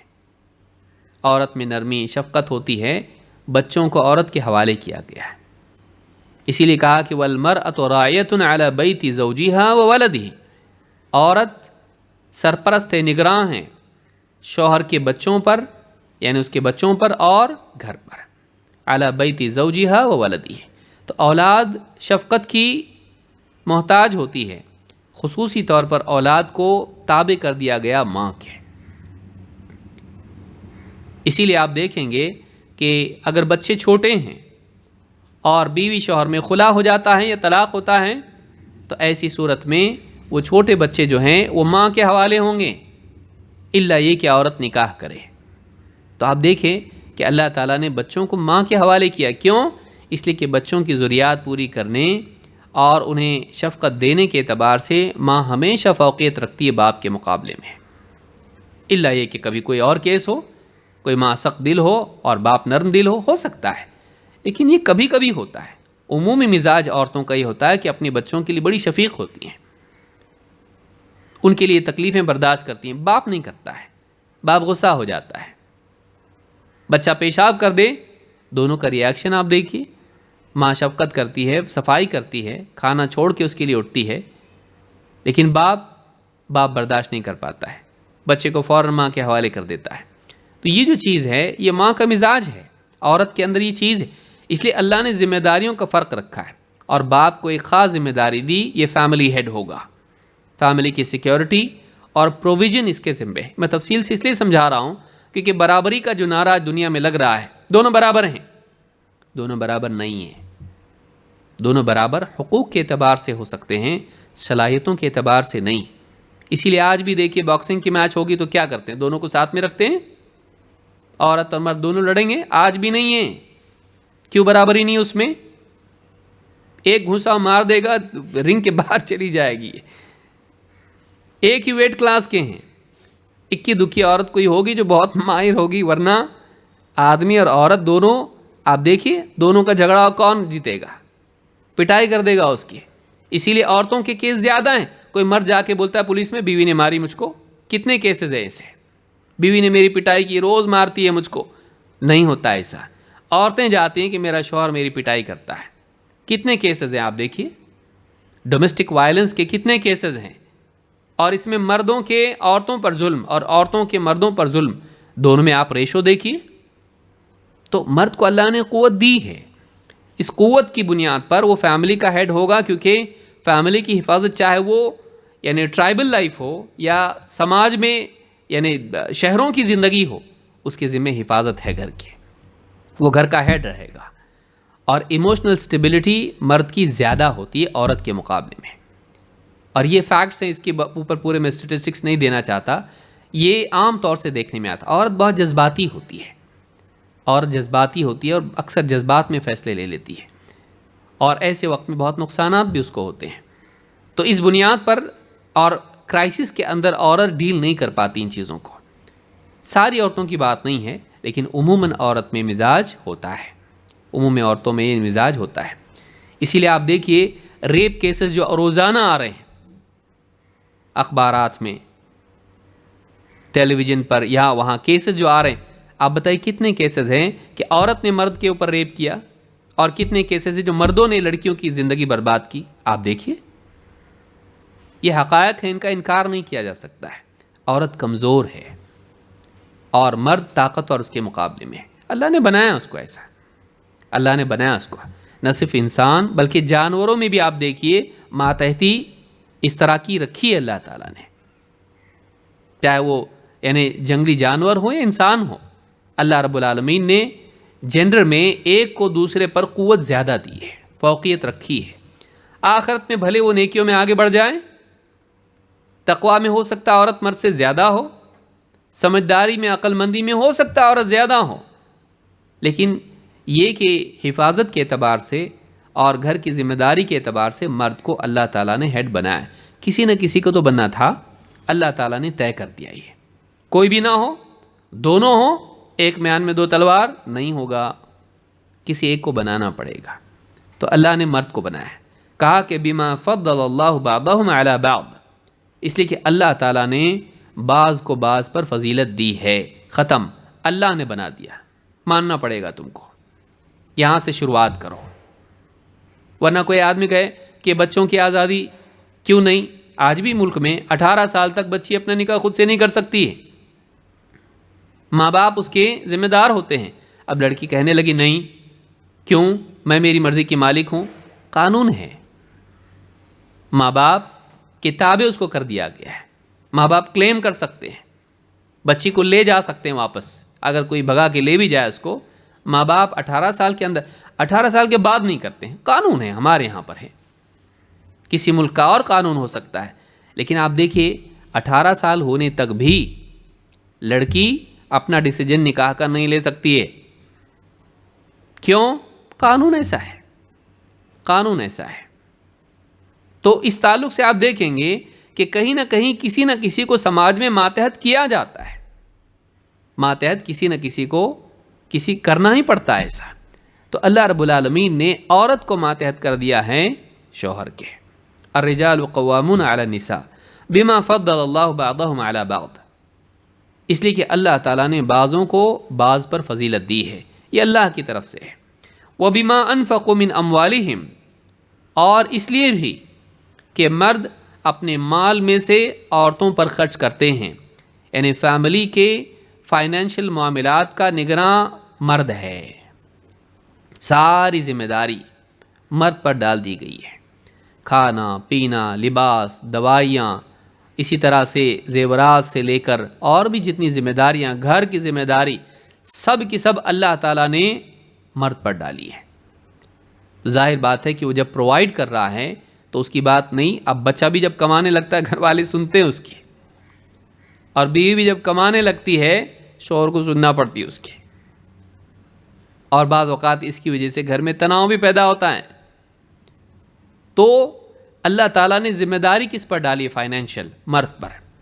وہ پرووائڈ کرے گا، وہ پروٹیکٹ کرے گا، اس لیے ہیڈ ہے وہ گھر کا. پھر کہا کہ فالصالحات قانتات حافظات للغیب بما حفظ اللہ، اور پھر وہ نیک عورتیں. فالصالحات، نیک عورتیں کون ہیں؟ قانتات، فالصالحات مبتدا ہے، نیک عورتیں وہ ہیں جو قانتات ہیں، اللہ تعالیٰ کی فرما بردار ہیں، اللہ اور اس کے رسول کا حکم مانتی ہیں، اور اسی طرح سے شوہر کا بھی حکم مانتی ہیں. قانت کہتے ہیں دائم الطاعہ، ایسا وہ جو دوام کے ساتھ پابندی سے فرما بردار ہو. کبھی کبھی مان لیا موڈ میں آیا نہیں، بلکہ جس کے مزاج میں فرما برداری ہو. فالصالحات قانتات، نیک عورتیں وہ ہیں جو فرما بردار ہیں اپنی شوہر کی اور اس سے پہلے اور اس کے رسول کی. حافظات للغیب بما حفظ اللہ، اور جو اللہ تعالیٰ نے جو امانت ان کے سپرد کی ہے اس کی حفاظت کرنے والی ہیں، شوہر کی غیر موجودگی میں بھی اور اللہ کو بن دیکھے بھی، دونوں اعتبار سے. حافظات للغیب بما حفظ اللہ، اس میں تعمیم ہے، بالکل اس کو مبہم اور مجمل رکھا گیا ہے. جو اللہ نے ان کے سپرد امانت کی ہے اس امانت کی حفاظت کرتی ہیں غیب میں، اللہ کو دیکھے بغیر اللہ کا حکم مانتی ہے، نمازوں کی پابندی کرتی ہے اور اپنی عزت کی حفاظت کرتی ہے، چاہے شوہر گھر میں ہو یا نہ ہو. ایسا کوئی کام نہیں کرتی جس میں اللہ کا حکم ٹوٹے یا شوہر کی خیانت ہو. فالصالحات قانتات حافظات للغیب بما حفظ اللہ واللاتی تخافون نشوزہن. پھر وہ عورتیں، پہلے تو نیک عورتوں کی تعریف کی، پھر عورتوں میں بگاڑ بھی آ سکتا ہے. ہم شروع کہاں سے کیے تھے؟ شوہر ہاتھ اٹھا سکتا ہے کہ نہیں، اب اس پر ہم آ رہے ہیں. پہلے تو نیک عورتوں کی تعریف کی، شوہر کی فرما بردار، اللہ کی فرما بردار اس سے پہلے، اور عزت کی حفاظت کرنے والی شوہر کی غیر موجودگی میں ہے. پھر کیا کہا؟ دوسری عورت یا وہی عورت جس سے غلطی ہو جائے، واللاتی تخافون نشوزہن فعظوہن. پھر کہا کہ وہ عورتیں جن میں تم سرکشی دیکھو. نشوز، نشوز نشزن کا مطلب ہوتا ہے ایسی جگہ جو اونچی ہو. نشوز کے معنی ارتفاع کے ہوتے ہیں، اونچا ہونا. واللہ سرکشی کے معنی میں بھی استعمال ہوتا ہے، یعنی بیوی سرکش ہو جائے، ٹرانسگریشن کی شکار ہو، شوہر کے بالمقابل سرکشی کرے، شرارت کرے. واللاتی تخافون نشوزہن، اور وہ عورتیں جن کے بارے میں تمہیں خوف ہو جائے ان کے نشوز کا، یعنی وہ شریعت کی حدود پار کر رہی ہیں، شوہر کے بارے میں سرکش ہو رہی ہیں. واللاتی تخافون نشوزہن فعظوہن، پہلا کام کیا ہے؟ فعظوہن، ان کو واعظ و نصیحت کرو، سمجھاؤ، نصیحت کرو، ان کو ان کی اصلاح کی کوشش کرو زبان سے. فعظوہن واہجروہن، سیکنڈ، دوسرا مرحلہ یہ بھی نہیں ہوا کامیاب. واہجروہن فی المضاجع، آرام گاہ میں ان سے جدائی اختیار کرو، یعنی ان کے ساتھ میں تعلق قائم مت کرو جو بیوی شوہر کا ہوتا ہے، تو ان سے بستر الگ کر دو. واہجروہن فی المضاجع واضربوہن، نمبر 3، اور انہیں مارو. یہ 3 لیول بتائے گئے ہیں. اگر بیوی میں اخلاقی بگاڑ آتا ہے کہ ہر پرائے مرد سے ہنس کھیل کے بات بھی کر لیتی ہے، بے پردہ بھی ہو رہی ہے، شوہر کی بات نہیں مانتی ہے، بدتمیزی کرتی ہے، حقوق ادا نہیں کرتی ہے، اس کو کیا کرو؟ اس کو سمجھاؤ، نصیحت کرو، قرآن کی بات بتاؤ، حدیث کی بات بتاؤ. کوئی سمجھدار آدمی ان کو سمجھائے، خود شوہر سمجھائے پہلے. وعظوہن، کیونکہ جمع کا صیغہ ہے، ان کو سمجھاؤ تم لوگ. وعظوہن فعظوہن، ان کو واعظ و نصیحت کرو. تو پہلا مرحلہ جسے بعض لوگ کہتے ہیں نا کہ قرآن میں مارنے کا حکم ہے، اب دیکھیے قرآن میں تدرج کے ساتھ بتایا گیا ہے، سٹیپ بائی سٹیپ. نمبر 1، واعظ و نصیحت ہونی چاہیے. غلطی ہر انسان سے ہوتی ہے، اس کو واعظ و نصیحت ہو، نمبر 1. نمبر 2، واہجروہن فی المضاجع، بیوی سے شوہر کا بستر الگ کرنا بیوی کے لیے بہت فکر مندی کی چیز ہوتی ہے. تو کہا کہ ٹھیک ہے، ان سے تعلق قائم مت کرو، محبت اور انٹیمیسی ان سے مت رکھو. جو قربت بیوی شوہر میں ہوتی ہے یہ زندگی کا ایک حصہ ہے جس میں محبت کا اظہار ہوتا ہے ایک دوسرے سے، اس سے دوری اختیار کر لو. واہجروہن فی المضاجع، آرام گاہوں میں ان سے جدائی اختیار کرو. واضربوہن، اور پھر یہ بھی نہیں ہو، پھر بھی اس کے اندر سرکشی باقی ہے، اخلاقی بگاڑ اس میں باقی ہے، نشوز اس میں ہیں، تو پھر کیا کرو؟ پھر اس کے بعد میں ان پر ہاتھ اٹھاؤ. واضربوہن، اس کی بھی تفصیل آگے آ رہی ہے. لیکن آگے کیا کہا؟ فَإِنْ أَطَعْنَكُمْ فَلَا تَبْغُوا عَلَيْهِنَّ سَبِيلًا، اس کے بعد اگر وہ فرما بردار ہو جائیں، تمہاری نصیحت مان لیں، بات مان لیں، فَلَا تَبْغُوا عَلَيْهِنَّ سَبِيلًا، تو تم انہیں ستانے کے راستے تلاش نہ کرو، ان کے خلاف انہیں پریشان کرنے کے، ستانے کے راستے مت ڈھونڈو. یہ نہیں کہ اب وہ صحیح ہو بھی گئی، پردہ اس نے کر لیا، اب وہ اپنے آپ کو بچا کے چلتی ہے اور بدتمیزی نہیں کرتی ہے اور سب کچھ ٹھیک ٹھاک اس کی اصلاح ہو گئی، لیکن پچھلی باتیں یاد دلا دلا کے اور کچھ نہ کچھ تلاش کر کے اس کے پیچھے بالکل پولیس کی طرح اور ایک دم جاسوس کی طرح لگ کے اس کو انسلٹ کرتا رہے، نہیں صحیح بتاؤ کیا ہوا. تو اگر ایسا کرے تو کہا کہ فلا تبغوا علیہن سبیلا، ان کے خلاف تم سرکشی کا راستہ تلاش نہ کرو، ان کو ستانے کا بہانہ نہ ڈھونڈنے لگ جاؤ. ان اللہ کان علیا کبیرا، یقیناً اللہ تعالیٰ اونچا ہے، بڑا ہے. یہاں پر اشارہ اس میں بھی ہے کہ تو گھر کا بڑا ہے اور اس پر فوقیت رکھتا ہے، اتھارٹی تیرے ہاتھ میں ہے.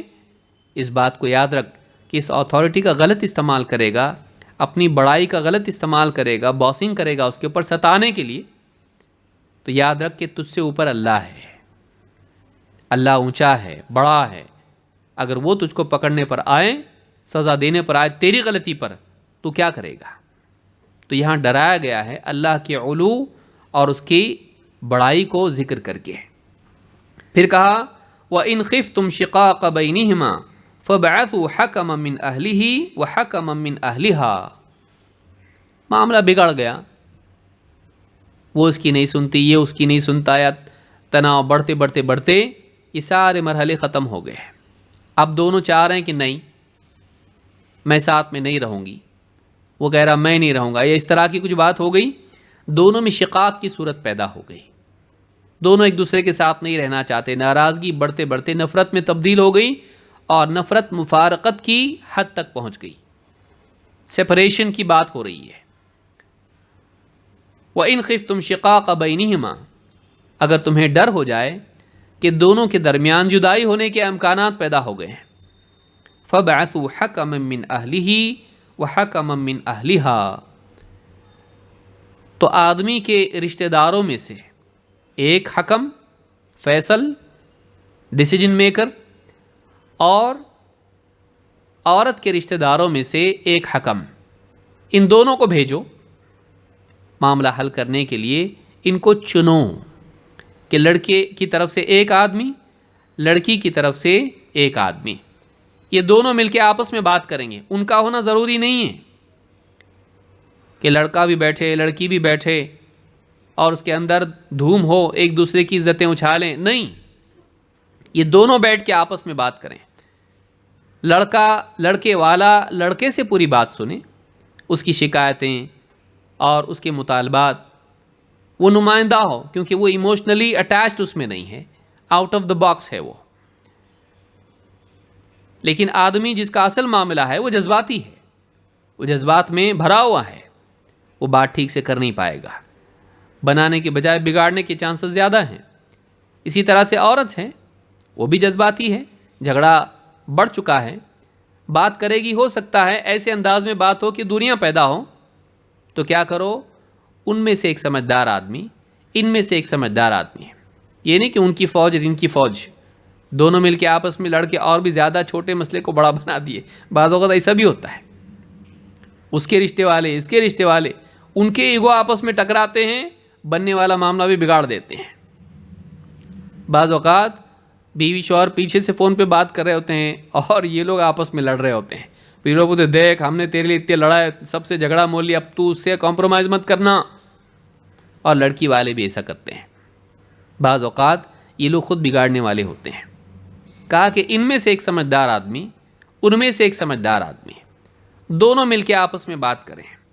اللہ نے فرمایا کہ وَإِنْ خِفْتُمْ شِقَاقَ بَيْنِهِمَا فَابْعَثُوا حَكَمًا مِّنْ أَهْلِهِ وَحَكَمًا مِّنْ أَهْلِهَا، کہ اگر دونوں میں مفارقت، شقاق، ٹوٹنے، رشتہ ٹوٹنے کا ڈر ہو جائے تو لڑکے کے رشتہ داروں میں سے ایک اور لڑکی کے رشتہ داروں میں سے ایک حکم، حکم ایسے آدمی کو کہتے ہیں جو فیصلہ کرنے کی استطاعت رکھتا ہو، فیصلہ کرنے والا، حکم فیصلہ کرنے والا، تو دونوں میں سے ایک ایک حکم ہو۔ ان یریدا اصلاحا یوفق اللہ بینہما، اگر دونوں اصلاح کی کوشش کریں، لڑکی والا لڑکے والا، دونوں مل کے اس معاملے کو سنوارنے کی کوشش کریں، سمجھداری کی بات کریں اور عدل و انصاف کی بات کریں اور ایڈجسٹمنٹ کی بات کریں اور ٹھیک ٹھاک بڑا چڑھا کے بات کو پیش نہ کریں، حقائق بیان کریں، یہ اس کی بات سنیں، وہ اس کی بات سنیں، اپنے آدمی کو وہ سمجھائے، اپنی بچی کو سمجھائیں، اس طرح کا اگر معاملہ ہو، ان یریدا اصلاحا، اگر دونوں کا مقصود اصلاح ہو، ذاتی رنجشیں نہیں، تمہارا خاندان افضل کہ ہمارا افضل، ہم شیخ تم پٹھان، ہم سید تم کون، اس طرح کا معاملہ نہ کریں، اس کو ایگو کا مسئلہ نہ بنائیں، بلکہ جذبات سے اوپر اٹھ کر اس کو سمجھداری سے حل کرنے کی کوشش کریں، اور ان کا مقصود اصلاح ہو، سدھار ہو، اصلاح دونوں اعتبار سے، رشتے کی اصلاح، اپنے اپنے آدمی کی اصلاح۔ اصلاح یہ نہیں کہ خالی معاملہ جو ہے کسی طرح سے جوڑ دو، بعض وقت یہ بھی ہوتا ہے کہ لوگ کیا چاہتے ہیں، کریڈٹ، ہاں جوڑنے والے بعض وقت کریڈٹ بھی چاہتے ہیں، پھر تم مر جا کے وہاں پہ کتنی بھی پٹائی تیری ہو لیکن جوڑ کے دے دیتے، دیکھو ہم نے کیسا ٹوٹنے والا رشتہ جوڑ دیا، وہ بیچاری جہنم میں چلی گئی، وہ بیچاری پریشانی کی دنیا میں واپس سے چلی گئی، کبھی ایسا بھی ہوتا ہے۔ تو یہ بھی یاد رکھنا چاہیے، ماں باپ بعض اوقات یا گھر کے بڑے جو ہیں زبردستی بچیوں کو بھیجتے ہیں، پھر وہ پھانسی لے کے مر جاتی ہے۔ ٹھیک ہے، ماں باپ کے ہاں تو جا نہیں سکتی اور شوہر کے ہاں خود جہنم ہے، تو پھر کیا کرو، پھانسی لے کے مر جاؤ یا گولیاں کھا لو اتنی نیند کی کہ پھر بیداری نہ ہو۔ تو اس طرح کی جو چیز ہوتی ہے یہ بھی نہیں ہونا چاہیے۔ اصلاح کا مطلب یہ نہیں کہ آپ پیچ اپ کر کے زبردستی کسی طرح سے بھیج دو۔ ٹھیک ہے، چھوٹے موٹے جھگڑے بعض اوقات خاندانوں میں ہوتے ہیں، بیوی شوہر میں ہوتے رہتے ہیں، بعض اوقات بڑے بھی ہو جاتے ہیں۔ اگر آپ کو دکھائی دیتا ہے کہ سدھار کی گنجائش ہے تو پوری کوشش کرنا چاہیے، لیکن شوہر اتنا مار مار کے نڈھال کر دیتا ہے، ہڈی پسلی توڑ دیتا ہے، شراب پیتا ہے، جوا کھیلتا ہے، اس کے زیورات بیچ کے آ گیا اور اس کو اتنا زخمی کر دیا کہ بالکل مرنے کے کنارے تھی، اور پھر آپ اس کو واپس بھیج رہے اس کے شوہر کے پاس۔ آپ کو اللہ سے ڈرنا چاہیے، آپ کو اللہ سے ڈرنا چاہیے۔ کل کو اس کا قتل اگر وہ کر دیتا ہے، آپ ذمہ دار ہوں گے اس کے، یہ بھی یاد رکھنا چاہیے۔ دونوں حالتیں الگ ہیں۔ ایک یہ کہ بیوی شوہر میں انبن ہوتی رہتی ہے تو ٹھیک ہے، ذرا سی بات پہ نہیں، بیٹا کچھ بھی ہونا رات کے 2 بجے بھی فون کرنا۔ اب بیوی شوہر کے جھگڑے ہوتے رہتے ہیں بھائی۔ اب ماں باپ جب اس میں پڑ جاتے ہیں، ادھر سے ادھر سے رشتہ دار پڑتے ہیں، چھوٹے پھٹے ہوئے کو زیادہ پھاڑ دیتے ہیں۔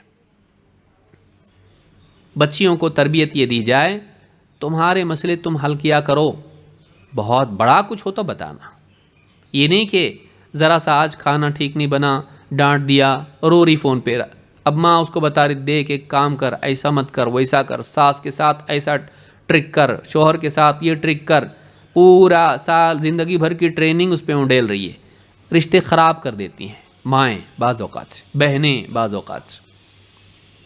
یہ بھی نہیں، سمجھداری کی بات ہو۔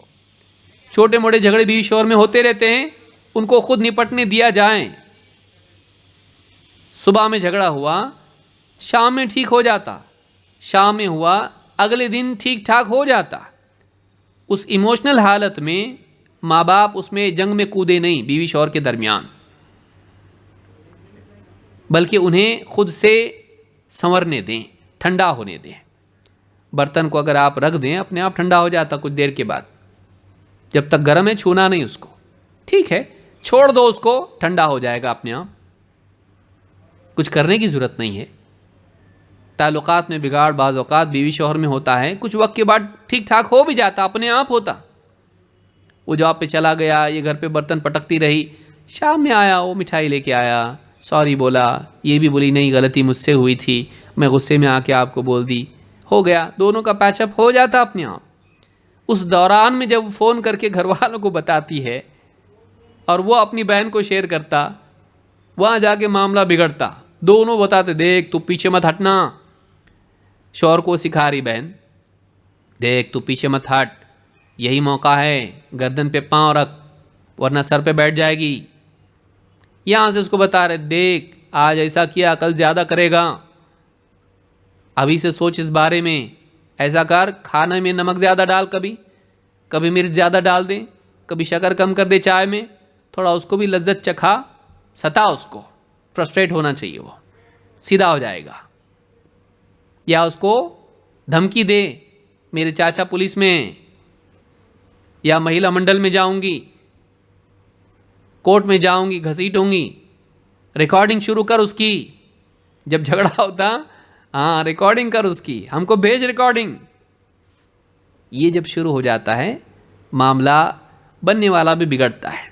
پھر یہ بیوی شوہر کا جھگڑا نہیں رہتا، وہ ورلڈ وار ہو جاتا، فیملی بیٹل ہو جاتا، فیملی وار ہو جاتا، وہ فوج کی جھگڑا ہو جاتا۔ وہ اب یہ بعض اوقات بیوی شوہر کمانڈر بھی نہیں رہتے اس میں، کمانڈر دوسرے لوگ آ جاتے اس میں، تو چپ ہم لوگ کر رہے نا ابھی تو مت بول۔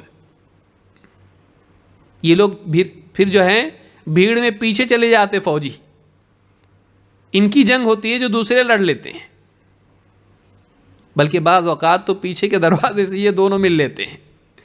کیا کروں، میرے ابا نہیں سن رہے، میرا بھائی نہیں سن رہا، میری بہن نہیں سن رہی، میں تو ملنا چاہ رہا ہوں تم سے، میں بھی ملنا چاہ رہی ہوں، لیکن اب گھر والوں نے اتنا گندا کر دیا ہے کہ دونوں مل نہیں پاتے ہیں۔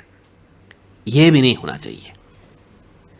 تو دونوں ایکسٹریمز ہیں، اس کو یاد رکھیے کہ یہ نہ ہو کہ بیوی شوہر جو ہیں گھر والوں کو چھوٹے چھوٹے جھگڑوں میں انوالو کریں، اور یہ بھی نہیں ہو کہ بہت زیادہ سیریس معاملہ ہے اور گھر والے زبردستی کسی طرح سے اپنا بوجھ ہٹانے کے لیے، اپنی مصیبت سے نکلنے کے لیے کہ یہ گلے میں آ جائے گی ہمارے، ماں باپ بعض اوقات یہ بھی سوچتے ہیں کہ اگر ہم نے اس کو جوڑ کے کسی طرح سے نہیں دے دیا، بھیجنے دیا، یہ ہمارے گلے میں آئے گی، کون سنبھالے گا اس کو، اس کے بچوں کو۔ یہ جو مینٹالٹی ہے یہ بے غیرتی ہے. یہ دیکھنا چاہیے کہ وہ وہاں خوش رہے گی کہ نہیں، اس کی زندگی کو خطرہ ہے کہ نہیں، دماغی مریض ہو کر اسی طرح سے بیماری کا شکار تو نہیں ہو جائے گی، ٹی بی اور اس کو مینٹل النس تو نہیں ہو جائے گا. دیکھنا چاہیے کہ سچویشن کیسی ہے، سالو ہو سکتی کہ نہیں، تو اس کو حل کرنے کی کوشش کرنا چاہیے. تو کہا کہ وَإِنْ خِفْتُمْ شِقَاقَ بَيْنِهِمَا فَبَعَثُوا حَكَمًا مِّنْ أَهْلِهِ وَحَكَمًا مِّنْ أَهْلِهَا. اگر دونوں میں جدائی کے امکانات پیدا ہو جائیں، خوف لاحق ہو جائے، تو دونوں طرف سے، لڑکے والوں کی طرف سے، لڑکی والوں کی طرف سے ایک ایک آدمی حکم طے ہو. إِن يُرِيدَا إِصْلَاحًا يُوَفِّقِ اللَّهُ بَيْنَهُمَا. اگر دونوں کی نیت اصلاح کی ہو، لڑکی والا لڑکے والا دونوں کی نیت اصلاح کی ہو، تو کیا ہوگا؟ یوفق اللہ بینہما، اللہ تعالیٰ بیوی شوہر میں موافقت پیدا کر دے گا.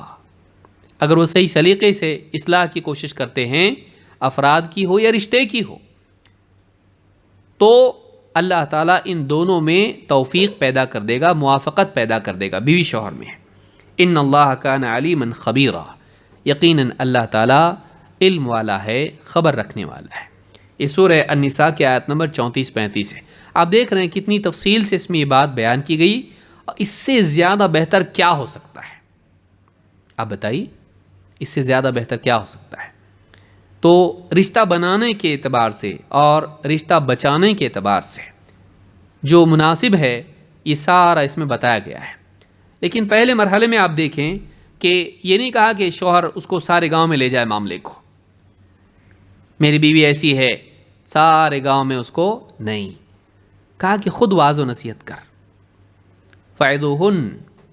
یہ بھی نہیں ہوا، اس سے رشتہ منقطع کر، قربت ترک کر، گھر کے گھر میں، سارے گاؤں میں بتا مت. وَاهْجُرْ. اسی لیے حدیث میں آگے آئے گا بھی، وَاهْجُرُوهُنَّ فِي الْمَضَاجِعِ. اپنے گھر میں، اپنی آرام گاہ میں بیوی سے جدائی اختیار کر. پھر یہ بھی نہیں ہوا، اس سے بھی کوئی اثر نہیں پیدا ہوا. ظاہر بات ہے شوہر اگر بیوی سے دور ہو جائے، بیوی کبھی اس کو برداشت نہیں کرتی ہے، اس کو منانے کی کوشش کرے گی، اپنے حال پر غور کرے گی. یہ اسی صورت میں ہے کہ واقعی بیوی میں بگاڑ ہیں. یہ نہیں کہ شوہر کو لگتا ہے بگاڑ ہے لیکن ہے نہیں، واقعی اس کے اندر سرکشی ہے، بے حیائی اس میں شوہر دیکھے، بے پردگی اس میں دیکھے، اخلاقی بگاڑ اس میں دیکھے، یا شوہر کے بارے میں بدتمیزی اس کی زندگی میں آ جائے، شوہر کے حقوق ادا نہیں کرتی ہے، اس پر مسلط ہونے کی کوشش کر رہی ہے. اس طرح کے معاملات اگر اس کے اندر ہیں تو ایسی صورت میں بتایا گیا ہے واعظ و نصیحت، انقطاع، تعلق اس کے ساتھ دوری اختیار کرنا گھر کے گھر میں. یہ بھی نہیں ہوتا ہے، اگر اس کو کوئی پرواہ نہیں، شوہر دور ہے تو بھی، تو ایسی صورت میں تیسرے مرحلے میں بتایا گیا وَضْرِبُوهُنَّ. ان پر ہاتھ اٹھاؤ. تو یہ بھی یاد رکھنا چاہیے کہ جو بیوی کو یعنی مارنے کی اجازت ہے، منہ پر مارنے سے منع کیا گیا ہے، سرے سے ہاتھ اٹھانا منع نہیں ہے. لیکن یہ نہیں کہ چائے میں شکر کم تھی اور اس کو تماچا لگا دیا، آواز دی اور آنے میں دیر ہو گئی تو اس کو جو ہے لکڑی لے کے پٹائی شروع کر دی، کھانا وقت پر نہیں بنا اس کو مارنا توڑنا شروع کر دیا. یہ نہیں، خاص حالات میں اس کی اصلاح کے لیے یہ کہا گیا ہے. تو یہ بات یاد رکھنی چاہیے کہ یہ نہیں کہ علی اطلاق بیوی کو مارا کرو، رہو گے تو سدھرے گی. نہیں، دباؤ میں ہمیشہ رکھو، ڈر میں رکھو. اچھا آدمی ایسا نہیں ہوتا ہے. آگے اخیر میں ہم لوگ وہ بھی دیکھیں گے انشاءاللہ. میں سمجھتا ہوں ہم لوگ یہاں رک جاتے ہیں. ان آیات کی تفصیل اور اس میں جو مارنے کا ذکر ہے، تو اس کی تفصیل کیا ہے انشاءاللہ ہم اگلے درس میں اس کو دیکھنے کی کوشش کریں گے، کیونکہ وقت ہمارے پاس کم ہوتا ہے. اللہ تعالی ہم سب کو سمجھ عطا فرمائیں اور قرآن و سنت کا صحیح فہم ہم کو عطا فرمائیں. اللہ تعالی ہم سب کو دین سیکھنے اور اس پر عمل کرنے کی توفیق دے. اور درس میں آپ آئیں. ایک وقت کے بعد لوگ کم ہو جاتے ہیں، تو یہ انسان کی کمزوری ہے. شروع میں شوق زیادہ، بعد میں پھر کم. تو جو لوگ نہیں آئے ہیں بہنیں، اگر ان سے تعلقات ہیں ہمارے، ان کو کہیں آنے کے لیے. ہم بعد میں ویڈیو دیکھیں گے تو یہ چیز وہ چیز نہیں ہے. دین کے لیے چلنا، علم کے لیے چل کے آنا، یہ جو مشقت ہے اس پر یعنی فرشتے پر بچھاتے ہیں، اور جو دین کے علم حاصل کرنے کے لیے نکلا وہ اللہ کی راہ میں ہیں. اس طرح کی جتنی فضیلتیں ہیں اگر ہم وہ حاصل کرنا چاہتے ہیں تو ہم آئیں. آج دیکھیے ایسے دور میں ہم لوگ ہیں کہ گھر پہ بیٹھ کے بھی ہم لوگ شاپنگ کرا سکتے ہیں، لیکن عید کی شاپنگ کیسے کرتے ہیں سب کو معلوم ہے. جانے کا ایک شوق ہوتا ہے، ہاں گھومنا پھرنا، تھک کے آتے پھر بھی کتنا پسند ہے وہ، جبکہ آج وہ فلپکارٹ سے آ سکتا ہے، امیزون سے آ سکتا ہے، لیکن پھر بھی منگاتے ہیں. کیوں؟ مزہ آتا ہے اس میں. دین کے علم کے لیے بھی جانا چاہیے. یہ جو لذت ہے، اللہ کی خاطر ہم چلے، اللہ کی خاطر ہم بیٹھے اور سنیں، یہ لذت، یہ مشقت اگرچہ اس میں ہے، آخرت میں اس کی اہمیت معلوم پڑے گی. اللہ تعالی ہم سب کو توفیق عطا فرمائے. اقول ھذا واستغفر اللہ لی ولکم.